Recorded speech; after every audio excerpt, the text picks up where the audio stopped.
ବନ୍ଧୁମାନେ ପ୍ରତ୍ୟେକ ଓଡ଼ିଆ ଗୃହିଣୀମାନେ ସୁଦଶା ବ୍ରତ ପାଳନ କରିଥାନ୍ତି। ସୁଦଶା ବ୍ରତଟି 2025 ମସିହାର ଜାନୁଆରୀ ମାସରେ ପଡ଼ିଥିଲା। ପୁଣି ଥରେ ଏହି ଜୁନ୍ 5 ତାରିଖରେ ସୁଦଶା ବ୍ରତ ପଡ଼ିବାକୁ ଯାଉଛି। ତେବେ ବନ୍ଧୁମାନେ, ଯେତେବେଳେ ଶୁକ୍ଳପକ୍ଷ ଦଶମୀ ତିଥିରେ ଗୁରୁବାର ପଡ଼ିଥାଏ, ସେହି ଦିନକୁ ଆମେ ସୁଦଶା ବ୍ରତ ଭାବରେ ପାଳନ କରିଥାଉ। ମାଣବସା ଗୁରୁବାର ପରେ ସୁଦଶା ବ୍ରତ ମଧ୍ୟ ମା ଲକ୍ଷ୍ମୀଙ୍କର ଅତ୍ୟନ୍ତ ପ୍ରିୟ ହୋଇଥାଏ।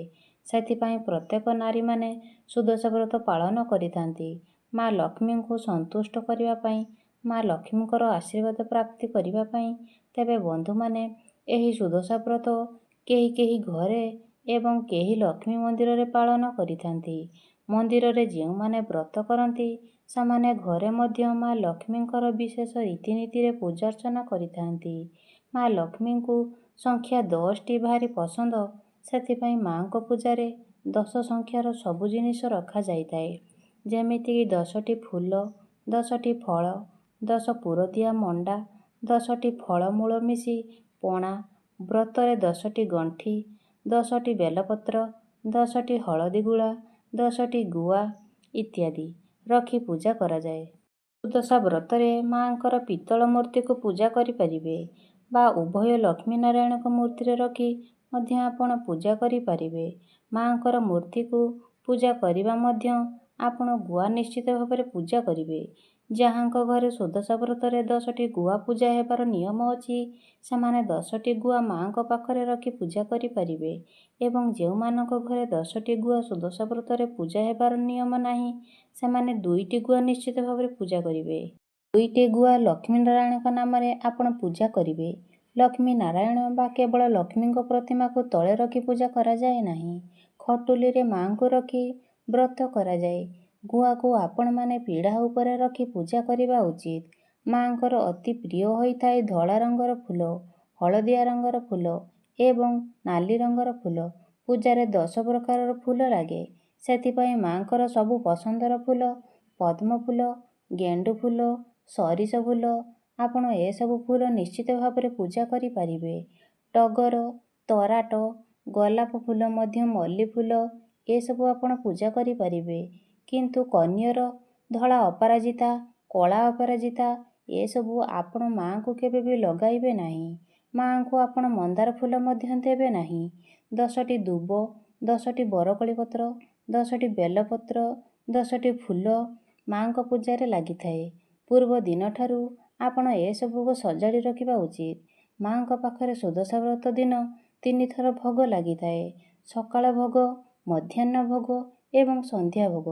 ଭୋଗ ପାଇଁ ଯାହା ଆବଶ୍ୟକୀୟ ଜିନିଷ, ତାହାକୁ ଆପଣ ପୂର୍ବ ଦିନଠାରୁ ସଜାଡ଼ି ରଖିବା ଉଚିତ। ଅର୍ଥାତ୍ ବୁଧବାର ଦିନଠାରୁ ଆପଣ ଯଦି ସେସବୁକୁ ସଜାଡ଼ିକି ରଖିଦିଅନ୍ତି, ଧୁଆଧୁଇ କରିକି ରଖିଦିଅନ୍ତି, ତ ଗୁରୁବାର ଦିନ ଆପଣଙ୍କୁ ପୂଜା ସମୟରେ ସୁବିଧା ହୋଇଥାଏ। ମାଙ୍କ ପାଖରେ 10 ପାଖୁଡ଼ା ଥିବା ପଦ୍ମ ଫୁଲର ଚିତା ପଡ଼ିଥାଏ।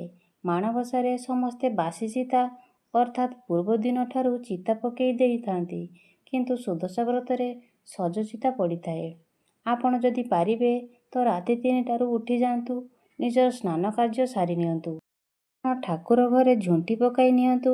ଝୁଣ୍ଟି ଚିତା ପକାଇ ସାରିବା ପରେ ଆପଣ ନିଜର ପୂଜା କାର୍ଯ୍ୟ ଆରମ୍ଭ କରିବେ। ମାଙ୍କର ଖଟୁଲି ପିଢ଼ା, ପିତ୍ତଳ ପୂଜା ବାସନ ସବୁ ପୂର୍ବ ଦିନଠାରୁ ଧୋଇ ରଖିବା ଉଚିତ। ପୂଜାକୁ ସହଜ କରିବା ପାଇଁ ଆପଣ ପୂର୍ବରୁ ସବୁ ଯୋଗାଡ଼ି ରଖିବା ଉଚିତ, ଯାହାଫଳରେ ପୂଜା ସମୟରେ ଆପଣଙ୍କୁ ଅଧିକ କିଛି ହଇରାଣ ହେବାକୁ ପଡ଼ିବନି। ମନେ ରଖନ୍ତୁ, ବ୍ରତ ଦିନ କଳା ରଙ୍ଗର ଶାଢ଼ୀ, ଚୁଡ଼ି, ଟିକିଲି ଏସବୁ ପିନ୍ଧିବା ଉଚିତ ନୁହେଁ, କାରଣ କଳା ରଙ୍ଗକୁ ଶୁଭ ବୋଲି ମାନାଯାଇଥାଏ। ମାଙ୍କୁ ଧଳା, ହଳଦିଆ, ନାଲି ରଙ୍ଗ ବହୁତ ଅଧିକ ପସନ୍ଦ ହୋଇଥାଏ। ତ ବ୍ରତ କରୁଥିବା ପ୍ରତ୍ୟେକମାନଙ୍କୁ ଧଳା, ନାଲି ଏବଂ ହଳଦିଆ ରଙ୍ଗର ଶାଢ଼ୀ ପିନ୍ଧିବା ଉଚିତ। ମନେ ରଖିବେ, ଆପଣ କେବେ ବି ସମ୍ପୂର୍ଣ୍ଣ ଧଳା ରଙ୍ଗର ଶାଢ଼ୀ ପିନ୍ଧିବେ ନାହିଁ, କାରଣ ଏହା ବିଧବାମାନଙ୍କର ପ୍ରତୀକ ବୋଲି ମାନାଯାଇଥାଏ। ସଧବା ନାରୀମାନେ ଧଳା, ନାଲି ରଙ୍ଗର ଶାଢ଼ୀ ପିନ୍ଧିବା ଉଚିତ, ଯେଉଁଥିରେ ନାଲି ରଙ୍ଗର ଫୁଲ କିମ୍ବା ଧଡ଼ି ରହିଥିବ। ଖାଲି ପ୍ଲେନ୍ ଧଳା ରଙ୍ଗର ଶାଢ଼ୀ ପିନ୍ଧିବା ଉଚିତ ନୁହେଁ, କିମ୍ବା ନାଲି ରଙ୍ଗର ଶାଢ଼ୀ ମଧ୍ୟ ଆପଣ ପିନ୍ଧିପାରିବେ। ସୁଦଶା ବ୍ରତରେ ଘରେ କୌଣସି ବି ବ୍ୟକ୍ତି ଆମିଷ, ପିତା, କଷା, ପିଆଜ, ରସୁଣ, ଛତୁ, ମସୁର ଡାଲି, ବାସି ଖାଦ୍ୟ ଏସବୁ ଖାଇବା ଉଚିତ ନୁହେଁ। ଏହି ଦିନ ଅନ୍ୟ କାହା ଘରେ ମଧ୍ୟ ଖାଇବା ଉଚିତ ନୁହେଁ। କେବଳ ଆପଣ ନିଜ ଘରେ ଯାହା ରୋଷେଇ କରିଥିବେ ତାକୁ ହିଁ ଖାଇବେ। ଅନ୍ୟ କାହାର ଘରେ କିମ୍ବା ବାହାରର କୌଣସି ବି ଖାଦ୍ୟ ଆପଣ ଏହି ଦିନ ଖାଇବା ଉଚିତ ନୁହେଁ। ଖାଇବା ପିଇବାକୁ ନିୟନ୍ତ୍ରଣ କରିବା ସହିତ ଏହି ଦିନ ମନକୁ ମଧ୍ୟ ସଂଯମରେ ରଖିବା ଉଚିତ। ବ୍ରତ ଦିନ ଯେପରି ଆପଣ କାହାକୁ ଗାଳି ନ ଦିଅନ୍ତି, କାହାକୁ କଟୁ କଥା ମଧ୍ୟ ନ କୁହନ୍ତି, କାହାର ଅପମାନ ନ କରନ୍ତି, ପରଚର୍ଚ୍ଚା ନ କରନ୍ତି, ମିଛ ନ କୁହନ୍ତି, ସେଥିପ୍ରତି ଆପଣ ଧ୍ୟାନ ଦେବା ଉଚିତ। କାରଣ ଏହିସବୁ ଦ୍ୱାରା ମା ଲକ୍ଷ୍ମୀ ବହୁତ କ୍ରୋଧିତ ହୋଇଥାନ୍ତି। ତ ଏସବୁଠାରୁ ଆପଣ ଯେତେ ଦୂରେଇ ରହିବେ ଆପଣଙ୍କ ପାଇଁ ସେତେ ଭଲ ହେବ। ନାରୀମାନେ ବ୍ରତ ଦିନ ଶରୀରରୁ ଅଳଙ୍କାର ଉତାରିବା କିମ୍ବା ଚୁଡ଼ି ଉତାରିବା ଆଦୌ ଭଲ କଥା ନୁହେଁ।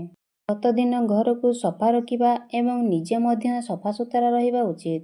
କାରଣ ମା ଲକ୍ଷ୍ମୀଙ୍କୁ ପରିଷ୍କାର ପରିଚ୍ଛନ୍ନ ବହୁତ ଅଧିକ ପସନ୍ଦ ହୋଇଥାଏ। ତ ବୁଧବାର ଦିନଠାରୁ ଆପଣ ନିଜ ଘରକୁ ଭଲ ଭାବରେ ଧୁଆପୋଛା କରି ଦେଇଥାନ୍ତୁ। ମନେ ରଖିବେ, ବୁଢ଼ିଆଣୀ ଜାଲକୁ ମଧ୍ୟ ଭଲ ଭାବରେ ସଫା କରି ନେବେ। କାରଣ ଯେଉଁ ଘରେ ବୁଢ଼ିଆଣୀ ଜାଲ ବସା ବାନ୍ଧିଥାଏ ସେଠାରେ ଅଲକ୍ଷ୍ମୀଙ୍କର ବାସ ହୋଇଥାଏ ଏବଂ ମା ଲକ୍ଷ୍ମୀ ସେହି ଗୃହକୁ ପରିତ୍ୟାଗ କରି ଦେଇଥାନ୍ତି। ତ ଗୁରୁବାରର ପୂର୍ବ ଦିନଠାରୁ ଆପଣ ନିଜର ଘରକୁ ଭଲ ଭାବରେ ସଫାସଫି କରି ନିଅନ୍ତୁ। ଗୁରୁବାର ଦିନ ଆପଣ କାହାକୁ ଝାଡ଼ୁ, ବେଲଣା କାଠି, ବେଲଣା ପୋଡ଼ା, ରୋଷେଇ ଘରର କୌଣସି ବି ଜିନିଷ ଅନ୍ୟକୁ ଦେବା ଉଚିତ ନୁହେଁ କିମ୍ବା କୌଣସି ଖାଦ୍ୟଶସ୍ୟ ମଧ୍ୟ ଏହି ଦିନ ବାହାର କୌଣସି ଲୋକଙ୍କୁ ଦେବା ଉଚିତ ନୁହେଁ। ଏପରି କଲେ ଘରୁ ଲକ୍ଷ୍ମୀ ଛାଡ଼ି ଚାଲି ଯାଇଥାନ୍ତି ବୋଲି ବିଶ୍ୱାସ ରହିଛି। ଏହି ଦିନ ଆପଣ ପଇସା ଦେଣ ନେଣ ଠାରୁ ମଧ୍ୟ ଦୂରେଇ ରୁହନ୍ତୁ। କାହାକୁ ଋଣ ଦେବା କିମ୍ବା କାହାଠାରୁ ଋଣ ନେବା ଠାରୁ ମଧ୍ୟ ଆପଣ ଦୂରେଇ ରୁହନ୍ତୁ। ଯେଉଁମାନେ ବ୍ରତ ରଖିବେ ସେମାନେ ସୁଦଶା ବ୍ରତ ବହି ପଢ଼ି ବ୍ରତ କରିବା ଉଚିତ।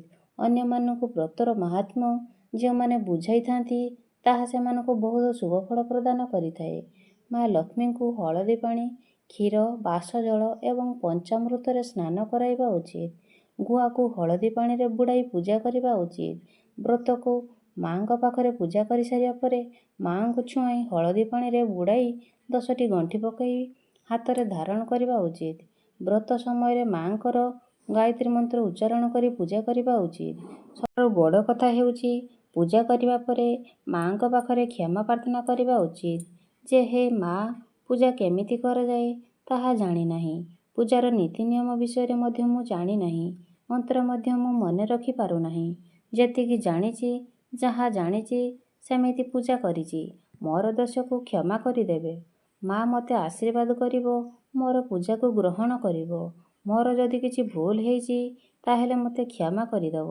ଏତିକି କହି ମାଙ୍କ ପାଖରେ କ୍ଷମା ପ୍ରାର୍ଥନା କରିବା ଉଚିତ। କିମ୍ବା ଯେଉଁ କ୍ଷମା ପ୍ରାର୍ଥନା ମନ୍ତ୍ର ରହିଛି ମାଙ୍କ ନିକଟରେ କ୍ଷମା ପ୍ରାର୍ଥନା ମନ୍ତ୍ର ଉଚ୍ଚାରଣ କରି ମାଙ୍କୁ ମଧ୍ୟ ଆପଣ କ୍ଷମା ମାଗିପାରିବେ। ମନେ ରଖିବେ, ଏହି ଦିନ ଆପଣ କେବେ ବି ଘରର ଗୁରୁଜନମାନଙ୍କୁ ଅଶାନ୍ତି କରିବେ ନାହିଁ। ଘରର ଛୋଟ ପିଲାମାନଙ୍କୁ ବାଡ଼େଇବେ ନାହିଁ। ଦିନ ଆପଣ ନିଜର କେଶକୁ ମୁକୁଳା ରଖିବେ ନାହିଁ କିମ୍ବା କେଶ ଧୋଇବେ ନାହିଁ। ଏହି ଦିନ ନଖ, ଚୁଟି, ଦାଢ଼ି ଏସବୁ ମଧ୍ୟ ଘରର ପୁରୁଷମାନେ କାଟିବେ ନାହିଁ। ନାରୀମାନେ କେଶ କାଟିବେ ନାହିଁ, ନଖ ମଧ୍ୟ କାଟିବେ ନାହିଁ। ଏହି ଦିନ ବହୁତ କିଛି ନିୟମ ରହିଛି ଯେଉଁଗୁଡ଼ିକର ପାଳନ କରିବା ବହୁତ ଆବଶ୍ୟକ। କାରଣ ମା ଲକ୍ଷ୍ମୀ ଶୃଙ୍ଖଳିତ ହୋଇଥାନ୍ତି। ଯଦି ଆପଣ ସୁଦଶା ବ୍ରତ କରୁଛନ୍ତି ତ ସବୁ ନୀତି ନିୟମ ମାନି ବିଧିବିଧାନ ପୂର୍ବକ ଯଦି ଆପଣ ମାଙ୍କର ପୂଜା କରନ୍ତି ତ ଆପଣଙ୍କର ଶ୍ରଦ୍ଧାର ପ୍ରସନ୍ନ ହୋଇଥାନ୍ତି। ଆପଣମାନେ ଜାଣିଛନ୍ତି ଶ୍ରୀୟା ଚଣ୍ଡାଳୁଣୀର ଶ୍ରଦ୍ଧା ଲାଗି ହିଁ ମା ତା ଉପରେ ପ୍ରସନ୍ନ ହୋଇଥିଲେ ଏବଂ ଭିକାରୀକୁ ରାଜା ମଧ୍ୟ ବନାଇ ଦେଇଥିଲେ। ସେହିଭଳି ଆପଣ ଯଦି ସମ୍ପୂର୍ଣ୍ଣ ଭକ୍ତି ଏବଂ ଶ୍ରଦ୍ଧା ସହିତ ମାଙ୍କୁ ପ୍ରାର୍ଥନା କରନ୍ତି, ମାଙ୍କର ପୂଜା କରନ୍ତି ତ ନିଶ୍ଚିତ ଭାବରେ ଆପଣଙ୍କର ଗୁହାରି ଶୁଣିବେ ଏବଂ ଆପଣଙ୍କ ଗୃହରେ ମା ସ୍ଥାୟୀ ବାସ କରିବେ। ଯାହାଫଳରେ ଆପଣଙ୍କର ଯାହାବି କିଛି ସମସ୍ୟା ଥିବ ନିଶ୍ଚିତ ଭାବରେ ମା ଲକ୍ଷ୍ମୀ ତାକୁ ଦୂରେଇ ଦେବେ।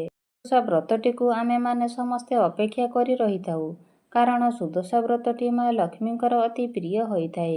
ଏହି ଦିନରେ ମା ଲକ୍ଷ୍ମୀଙ୍କର ବିଧିବିଧାନ ଭାବରେ ପୂଜାର୍ଚ୍ଚନା କରିବା ଦ୍ୱାରା ଗୃହରେ ଧନ ଧାନ୍ୟର ଅଭିବୃଦ୍ଧି ହୋଇଥାଏ ବୋଲି ବିଶ୍ୱାସ ରହିଛି। ତ ବନ୍ଧୁମାନେ, ଆପଣମାନେ ସମସ୍ତେ ଏହି ସୁଦଶା ବ୍ରତଟିକୁ ବହୁତ ଆନନ୍ଦର ସହିତ ପାଳନ କରନ୍ତୁ ଏବଂ ଆପଣମାନଙ୍କୁ ସମସ୍ତଙ୍କୁ ମା ଲକ୍ଷ୍ମୀଙ୍କର ଅଶେଷ କୃପା ପ୍ରାପ୍ତି ହେଉ। ମା ଲକ୍ଷ୍ମୀଙ୍କ ନିକଟରେ ମୋର ଏତିକ ପ୍ରାର୍ଥନା।